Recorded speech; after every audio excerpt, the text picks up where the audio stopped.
grocery program started in the late 1980s, and it really started out the back loading bay in the alley, where they were just handing out bags of food to people as they came up through the alley.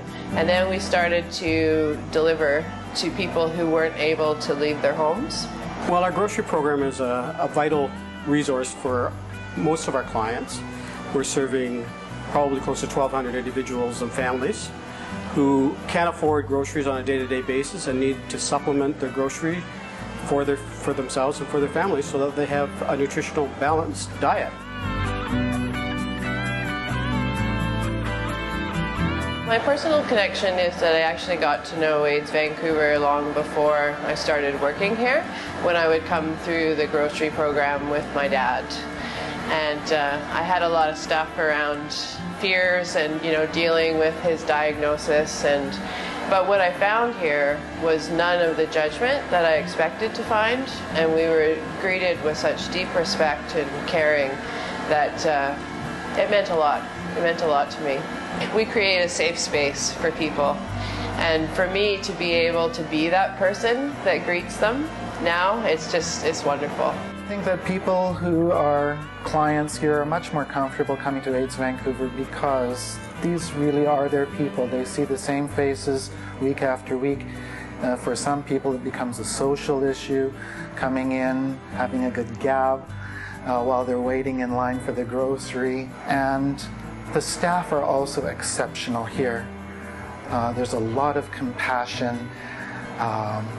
They're very friendly, very open, very supportive. Made me feel less frightened and less alone, and there was a place for me to go, when I needed advice, and even just simple caring. Between AIDS Vancouver and St. Paul's, I think they saved my life. It would be great if we didn't have the need for the AV grocery, but unfortunately, there are still many of the people that I see coming through AIDS Vancouver Grocery Program that will not access the general food bank in Vancouver, the Vancouver Food Bank, because they just face too much stigma and ridicule. I think here, what they get is it's enhanced food security in that they're weekly able to see the same people. It's a smaller group, and that kind of community is important in terms of safety and in terms of just comfort.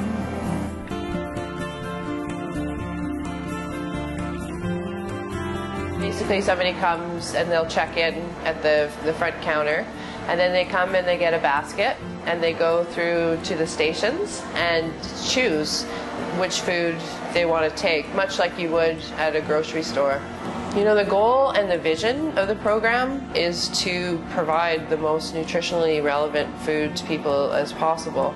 But the stress of the funding really has become about putting food on the shelves. And so to actually realize the goal of the program, to provide nutritionally relevant food, would be amazing. I mean, having something like this, it screws up your head. And there's still a lot of people out there who hear HIV or AIDS, and it's a monkey disease, or they frown upon it, or they feel that it's self-inflicted. This is your fault because you made a mistake. Everybody makes mistakes. Right? We all do. Some have a very high cost. That's all. Our operating expenses are actually covered by Vancouver Coastal Health. So that's over and above the food purchases. But the actual food purchase comes from fundraising events, donations. The BC Gaming Commission has been a big supporter for the past 4 years now. Another supporter that has been significant for the past 3 years is the Shooting Stars Foundation. We're very grateful to them. And Elizabeth Taylor AIDS Foundation has been a supporter as well. Well, our mandate is really to provide funding to direct service HIV/AIDS agencies, and our focus is really on programs that provide food, medicine, and shelter to those that most need it.